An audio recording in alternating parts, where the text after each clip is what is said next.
Yo, YouTube, what's up with your boy? Sports and Fitness Rants. I'm back, guys. Click that like button. Subscribe to my channel. What's up, y'all? Welcome back, guys. Welcome back, man. Got another great video for you guys today, as usual, man. You guys know doing this channel, man. And in this video, we're going to talk about do something a little bit different today. We're going to talk about my main man, Emmitt Smith, man. It was Emmitt Smith's birthday the other day. So once again, happy birthday to Emmitt Smith. Shout out to Emmitt Smith, his family, and everyone, everyone around him, his friends and family and stuff, man. All the fans of Emmitt Smith around the world, man, around the country. I wanted to talk about Emmitt Smith, man. And, just like I said, I just was thinking about him the other day. And like I said, he was my favorite football player growing up. And, Barry Sanders was special, man. He was just something special. But I always just gravitated towards Emmitt Smith, man. There was just something about the way that he played the game. There was just something about him that I gravitated towards. And I want to talk about in this video, guys. And I want to thank you guys, man. Everyone across the world, man. Everyone across the states, man, has been supporting my channel. You guys know I am truly, truly humbled, man. Much respect, man, to all you guys. Like I said, shout out to the membership. You guys that hit me up with the emails and the messages, and it means a lot, guys, for real, man. Thank you very much to all of you guys out there, man, that continue to, like I said, support my channel through emails and, like I said, the donations, the super thanks, and coming through the live streams and the comments and the likes and everything. It means a lot, for real, guys. Real recognize real. And you guys know what to do, man. Turn the volume all the way up. Hit that play button. Remember, these videos are for educational purposes. And let's roll. So, yes, guys, like I said, man, I wanted to talk about Emmitt Smith in this video briefly, man. I don't do a lot of football stuff on this channel. We've kind of fallen into the basketball, Michael Jordan, LeBron James stuff, and all the rewriting of history and the bending of reality that they do for basketball. It's insane to me. But, like I said, when I was growing up, guys, I played football, basketball, and baseball. Those are my three sports that I played all the way through high school. And, in the case of football, I played a little junior college football. Nothing crazy, man. But I've told you guys, man, like I said, I played baseball. That was the first sport I ever played, man. Dow Strawberry was my favorite player when I was young. I told you my dad used to call me the straw man because I was left-handed. I grew up in New York City, and the Mets in the 80s in New York, man, they were the team, man. They had all the good players. They had all the exciting players. They had all the guys, the personalities and the swag, right? The Doc Goodins and the Dow Strawberries and the Keith Hernandez and the Lenny Dykstras and the Gary Carters, the Mookie Wilsons. They just had a bunch of guys that were on that team. Like I said, they had personalities and they had swag, and they were the thing in the 80s, man. But when it came to the NFL, and I first started playing football when I was about 11 years old, my mother put us in Pop Warner, and I told you guys, I was scared to play football the first time my mother put me out there on the field, man. And I told you, I wanted to quit football. I didn't want to play anymore after my first game. And I went to my mother and said I didn't want to play anymore. And I told you, she would not allow me to quit. And she said, you're going to finish the season, and that's it. And if you don't want to play after the season, then you don't have to play anymore. But you're going to finish the season. You're not going to quit. So I finished the season, and I ended up playing football, like I said, all the way until junior college. And it ended up being my best sport. I was the best at football. That wasn't my favorite sport. Basketball was my favorite sport. But football was my best sport, man. And I loved watching football. I loved playing football, man. And Emmitt Smith was my guy. He was my guy, man. Like I said, I wore number 22 like Emmitt Smith. I had the Newman gloves. You guys, we talk about the Newman gloves in the comments sometimes. You guys know the deal about the Newmans. But I had the Newman gloves, and I used to write 22 with a Sharpie on the gloves. And I used to tape my cleats, and I used to write 22 on my cleats. And I did all this stuff, like I said, because Emmitt Smith was like my idol when it came to football, right? Like I said, you guys know how I feel about Michael Jordan, and Michael Jordan is the ultimate athlete for me growing up. It was Michael Jordan, man, and everyone else was kind of under him. But right underneath him was that Emmitt Smith, right? That was like I said, when it came to football, he was my Michael Jordan football. And like I said, I played running back. And, when you think about, or when I was thinking about Michael Jordan as a kid, I knew I was never going to be 6'6". Like, I was never going to be super tall like that. Now, my father's side of the family, they're pretty tall. My dad is 6'2", and he's one of the shortest ones on his side of the family. One of my uncles is 6'6". But on my mother's side is where I got my height. I'm 5'9". I'm only 5'9". My mother is a short Italian. I'm taller than everyone on my mother's side. All of my uncles, I'm taller than all these short Italian guys. And my mother, obviously. So I got a balance in between. I'm not super short, but I'm not tall either. So growing up, playing running back at 5'9", or whatever I was as I was growing, 5'5" and 5'6" and all these things, that is more of a running back size. Emmitt Smith, I believe, was about 5'10". And running backs are known for being on the shorter side. It's better for you to be shorter as a running back as opposed to being tall, right? Like a lot of times, you think about guys who are tall that were running backs. If you're 6 feet tall for a running back, that's tall. I remember Eddie George. He was one of my favorite running backs also, Eddie George. And he was on the taller side for running backs. He was like 6'1", 6 foot tall, whatever he was. And he was a bigger running back. And George would take beatings sometimes. He would get hit in the legs a lot. You get, hit in weird spots when you're tall like that. You have to try to get low and lower your pad level. So for me, at that size that I was perfectly built to be a running back. I was always really, really fast. I was the fastest kid in my high school. It's not me bragging about any of this stuff, but I was the fastest kid in my high school. Not saying that my high school had super fast kids in it or whatever, but I remember I was clocked at a 4.42 40 when I was in high school. So I had speed. And I gravitated towards Emmitt Smith's style of play. Like I said, Barry Sanders was sensational. I grew up during that time with Thurman Thomas and Barry Sanders. Like I said, Emmitt Smith, these were the main guys, the main runners that I remember watching, mostly growing up. And the dynamics between these guys, there were different things that these guys could do. Thurman Thomas was a very good all-around running back, but he didn't have the dynamic of a Barry Sanders, the explosion of a Barry Sanders. To me, he didn't have the overall skill or ability of Emmitt Smith. The Emmitt Smith's greatest attribute might be his toughness and durability. The man, it just seemed like he never got hurt, like he rarely ever missed games. That was what I always loved about someone like Walter Payton. Walter Payton's toughness, his durability, the grit, the heart he played with. Walter Payton was just sensational. So like I told you guys, Emmitt Smith was my favorite football player, but I respect and appreciated Barry Sanders. Like I said, I remember a little bit of Walter Payton when I was young. Just some of the great running backs. Like I said, I respected a lot of these guys. I used to love watching a lot of these guys run the ball. And like I said, I remember when I was a kid, you used to have book fairs at your school, right? And I remember going to the book fair and buying this, it was like it wasn't like a book, but it was almost like a bunch of different, like, I don't even know how to describe it really, but it was like a bunch of pages in like almost like a folder or like a binder almost. And it was different athletes. And I can't remember the name of this, what it was called or whatever. And I remember I bought, it was Walter Payton I got, and I can't remember who else it was. It might have been Kareem Abdul-Jabbar. There was a couple of different ones that they had there. And I bought I know for a fact Walter Payton. And one of the crazy things, or one of the interesting facts I remember about Walter Payton from this paper that I was looking at was that Walter Payton, when he was in high school, right, the first time that he touched the football on varsity in high school, he scored a touchdown. I can't remember, it was like a 70-yard touchdown run or whatever. It was the first time he ever touched the ball in high school was a touchdown. And I remember as a junior, when I was playing on varsity as a junior, our first game of the season, my first game on varsity playing football, I was a starting running back. We're playing against the best team in our area, in the county, right? This team was just a powerhouse. Every year they were really good, man. And we hadn't beat this team in like 20 years, guys. Right? We hadn't beat them in years. And I remember we're playing the game. And, they had ball first, and we gave a 3 and out. So they punted the ball. So they punt the ball down, and, our return man got the ball, and he had a hellified return, man. He ran the ball all the way down to like the 15-yard line, I want to say it was. Maybe like the 17-yard line. Something like that. It was a really nice return, man. Shout out to my man, Frank Gonzalez, man. We used to call him Chico. He was the return man. He was a wingback, but great return by my man, Frank Gonzalez. Chico, shout out to you, man.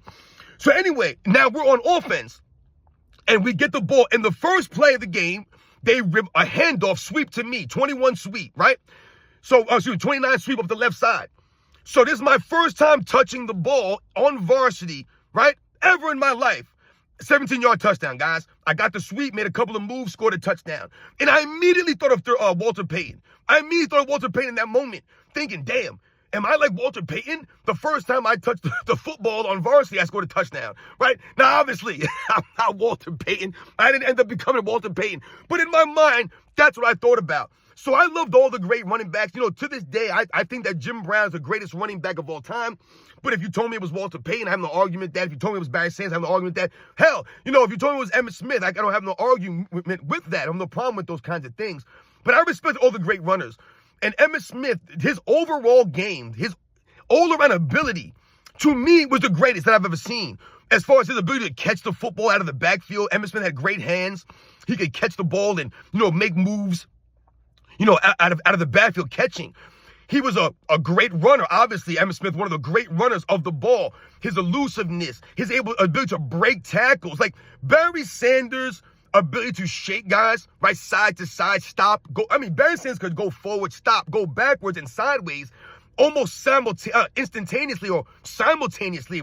It was insane, the level of footwork and agility of a Barry Sanders. Emmitt Smith did not have that ability or elusiveness to that degree. But what Emmitt Smith had was the ability to break tackles, like really, like one of the, like no one else really, like I said, was better at it to me. There were other guys that were on that level breaking tackles, but to me, when you think about the way Emmitt Smith was able to run through tackles, like I said, have guys almost slide off of him, you know, where Barry Sanders would make guys tackle air and just miss him altogether. And don't get me wrong, Barry Sanders would slide through tackles and break tackles also with those giant legs he had. But Emmitt Smith's ability to run through tackles where it looked like he was stopped and he would just bust through this stuff. Like I said, a mix with his ability to catch the ball at the backfield, his running ability, and, you know, his nose for the goal line. Emmitt Smith's nose for the goal line, to me, once again, second to none. You know, they used to have this thing called the Emmitt zone. They used to call it the Emmitt zone, not the end zone. It was called the Emmitt zone. And I remember when I was young, my mother bought me a T-shirt, and that's what it was called. It said the Emmitt zone on it. And it had Emmitt Smith, and, you know, he was like diving into the goal line. And I remember I had a poster it was called Running for Daylight. And I think I still have that poster on. I was trying to find it the other day and I couldn't find it. So I wanted to post a picture of it. But it was a life-size poster of Emmitt Smith. It's called Run to Daylight. One of my favorite posters. But I also had a poster called the Emmitt Zone. And it was Emmitt Smith coming across the goal line, you know. And that's really what, you know, when you look at how many touchdowns Emmitt Smith scored as a running back, I believe he has the record for most rushing touchdowns. And it's because his nose for the goal line. Like I said, there were often times where Emmitt Smith would get that ball and you thought that he would get stopped and it was his second and third effort that would get him across the goal line. Also, Emmitt Smith's ability to block out of the backfield. He was an every down back, Emmitt Smith. That's what made him so great. You never had to sub Emmitt Smith out because, you know, it was the third down scenario and maybe, you know, he can't block out of the backfield. Back in them days, running backs were all down backs. There wasn't like, now you have a lot of specialists, right? Guys are like, oh, he's our third down back. You know, he's our short yardage guy. You know, you have different players now, right? Whereas back in the day, once again, it was a different era of NFL, right? Rushing was more prevalent. No, now it's more pass heavy oriented. But back in the 80s and the 90s, you needed a durable, all-down, every-down back, right? And that's what Emmitt Smith was. That's what most of those running backs were back in them days. You had to be able to do it all to be considered a great running back. Walter Payton, right? As I mentioned, Thurman Thomas, right? Barry Sanders. But when I talk about Emmitt Smith, to me, he was the guy that had it all together. Now, when I talk about the dynamic of Barry Sanders, and we talk about Emmitt Smith, because those were the two main guys in the 90s. They were the two best running backs. Emmitt Smith, Barry Sanders. Who's better? Who's better? Oh, Emmitt Smith has a better offensive line. Barry Sanders has no line. He has no team. He has no quarterback, no receivers. You would hear this a lot. And yes, that actually was true. Barry Sanders did not play for a great team or, you know, a great offensive line or a great quarterback. He had guys like, what was that guy's name, man? Oh, God, Rodney Peete, if I remember, was on that team. I think the other guy's name was Mitchell. I could be wrong on this. But they didn't have a great team like that. It was Barry Sanders. You know, and then eventually you'd have guys like, what was that guy's name? Herman Moore, if I remember correctly. I think Herman Moore was a receiver on the Lions in the 90s. I could be off on this, guys. I haven't thought about something in a while. I'm trying to jog the memory here, man. You know, I'm in basketball mode so much. Sometimes I try to like really go back to the 80s and the 90s, the NFL, and some of the guys. So yes, absolutely, Barry Sanders was often called a one-man show, right? And sometimes we would feel bad for Barry Sanders because, you know, you watch him on the Thanksgiving games and he's out there trying to shake 5-6 guys before he even gets to the line of scrimmage. But what I did not respect is when people try to take away from Emmitt Smith's greatness by saying, oh, he's only great because of his line or because of the team that he's on. I don't buy that. Emmitt Smith was great in college. Emmitt Smith would have been great regardless of the team that he was on. Now, would he have had some of the numbers, maybe the touchdowns or the accumulative totals if he did not play in the Cowboys? Yeah, maybe we can say maybe not. But for people to try to downplay Emmitt Smith's greatness as attributed just to be him being on the Cowboys, I don't buy that. Because like I said, Emmitt Smith, there were many times there where Emmitt Smith exposed the Cowboys when he wasn't there. All right? And like I said, the Cowboys were not winning all these championships without Emmitt Smith. Right? They haven't won since Emmitt Smith. So, and I'm not saying it was just Emmitt Smith. Obviously, that team was great. You had, obviously, Aikman and Irvin and all the defensive guys that were there. We know the deal. They were a great team. They were the Bulls of the 90s in the NFL. It was the Cowboys. They were the team of the 90s. That's why they're popular now. They're still living off the residuals from the 90s, the Cowboys. Right? You had the Cowboys in the NFL in the 90s. You had the Bulls in the NBA in the 90s. And you had the New York Yankees in the MLB in the 90s. Those three sports that I was into. You had dynasties, like legit dynasties in those sports during that time. It was a great time in sports, man. It really was. Like I said, the competitiveness of the sports and the players, the swag, the attitude of these guys. It was just a great time, man. So once again, shout out to Emmitt Smith and his overall game, his career, the legacy. Like I said, the memories that he left for someone like me as a kid growing up. Like I said, wearing number 22. Like I said, wanting to be like Emmitt Smith. Like I said, it was just a great time, man. Like I said, much respect to Barry Sanders and all the other great running backs that I grew up watching. To me, I just gravitated towards Emmitt Smith. Like I said, I think because my style was more like Emmitt Smith's running style, that I think that's why I gravitated towards him. You know, when I ran the football, you know, I remember one of my high school, I ran to one of my old high school coaches some years ago in a gym, years ago. And, you know, this was probably like, I don't know, 10 years ago, 15 years ago, maybe it was.